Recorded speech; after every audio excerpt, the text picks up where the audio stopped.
અહેમદાબાદ મિત્ર ન્યૂઝમાં આપનું સ્વાગત છે। સુરતના બેડ રોડ પર વિરામનગર સોસાયટીમાં રહેતા યુવકને ભાડુઆત મહિલાઓએ પ્રેમજાળમાં ફસાવ્યો હતો। યુવક સાથે જ મહિલા લિવ-ઇનમાં રહેતી હતી।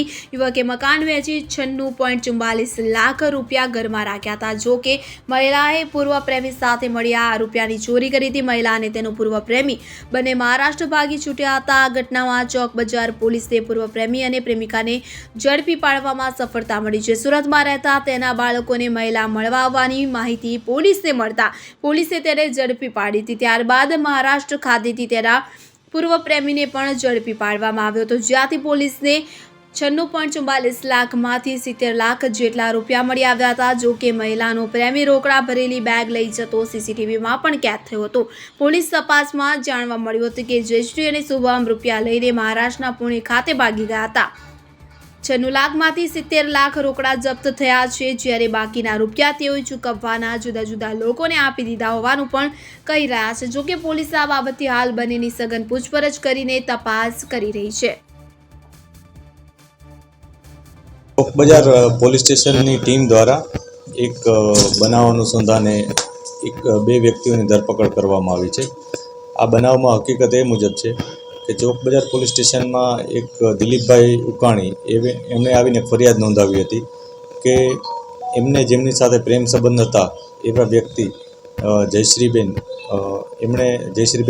ભગત એમના પોતાના જે આ દિલીપભાઈએ જે મકાન વેચ્યું હતું એ મકાનના જે પૈસા આવ્યા હતા એ 96 લાખ રૂપિયા એણે જયશ્રીબેન અને એમના પતિ શુભમ આ બંને ત્યાંથી ચોરી કરીને લઈ ગયા છે। અને ત્યારબાદ પોલીસે આ બાબતે ઇન્વેસ્ટિગેશન શરૂ કર્યું હતું। ઇન્વેસ્ટિગેશનમાં પોલીસને બાતમી મળી હતી કે આ બેન પોતાના અગાઉના પતિ અને પોતાના બાળકો એને મળવા માટે અહીંયા આવનાર છે, અને એ અનુસંધાને પોલીસે વોચ ગોઠવી હતી અને એમની ધરપકડ કરી હતી। પોલીસે આ બંને વ્યક્તિઓ પાસેથી ટોટલ અત્યાર સુધી 70 લાખનો મુદ્દામાલ એટલે રોકડ રકમ રિકવર કરેલ છે। બીજી રકમ ક્યાં છે એના માટેનું અમે ફર્ધર પોલીસ કસ્ટડી માટે પ્રયાસ કરશું, અને એને ક્યાં આ રૂપિયા વાપર્યા છે એના માટે પણ અમે અત્યારે ઇન્વેસ્ટિગેશન કરી રહ્યા છીએ। સર, ચોરી કર્યા બાદ બંને જણા ક્યાં ભાગ્યા હતા અને આ જે રૂપિયા છે તે રૂપિયા ક્યાં આપ્યા હતા? ચોરી કર્યા બાદ શરૂઆતમાં તેઓ અહીંથી પૂણા જતા રહ્યા હતા। ત્યાર પછી ફરીથી જયશ્રીબેન અહીંયા પાછા આવ્યા હતા એવી પ્રાથમિક માહિતી પોલીસને મળી છે। અને આ જે રૂપિયા હતા એમાંથી કેટલાક રૂપિયા તેઓ પોતાના અમુક લોકોને આપી દીધાની વાતો અત્યારે પોલીસને સમજાવી રહ્યા છે એ લોકો, પરંતુ પોલીસ અત્યારે એ બાબતે ઊંડાણપૂર્વક તપાસ કરી રહી છે કે ભાઈ આ લોકોએ જે વસ્તુ કીધી છે એમાં કેટલું તથ્ય છે, અને ફર્ધર જે પોલીસ કસ્ટડી મળશે તો અમે બાકીના જે રૂપિયા છે એ રિકવર કરવા માટે પ્રયાસ કરીશું।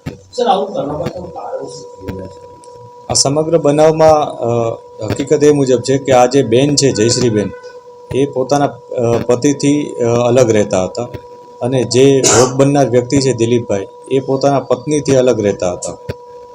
આ દિલીપભાઈ પોતાના પત્નીથી 1 વર્ષથી અલગ રહી અને એક મકાનમાં રહેતા હતા, જેમાં નીચેનો માળ એમણે આ જયશ્રીબેન અને જયશ્રીબેનના પ્રેમી એને આપી દીધો હતો। શુભમ કરીને છે, શુભમ મિસાળ કરીને એમનો પ્રેમી છે, એમને આપી દીધો હતો ભાડે રહેવા માટે।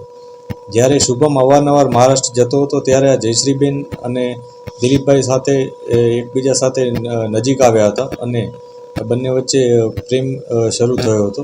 ત્યારબાદ જયશ્રીબેને એમના આ પ્રેમ સંબંધનો લાભ લઈ અને એમને જાણવા મળ્યું હતું કે આ મકાન દિલીપભાઈ વેચવાના છે, તેથી જયશ્રીબેન અને એમના જે પ્રેમી છે શુભમ બંને ભેગા થઈને એક કાવતરું રચ્યું હતું, અને જે કાવતરાના ભાગરૂપે એ લોકોએ આ બેને જ્યારે પૈસા એમના ઘરે આવી ગયા હતા ત્યારે એ પૈસા લઈને ત્યાંથી પોતાના અંગત ઉપયોગ માટે લઈ ગયા હતા એવી પોલીસને માહિતી છે। અહેમદાબાદ મિત્ર ન્યૂઝની યુટ્યુબ ચેનલને સબસ્ક્રાઇબ કરો અને બેલ આઇકોન જરૂરથી દબાવો, જેથી દરેક મહત્ત્વના વિડીયોની નોટિફિકેશન તમને મળતી રહે।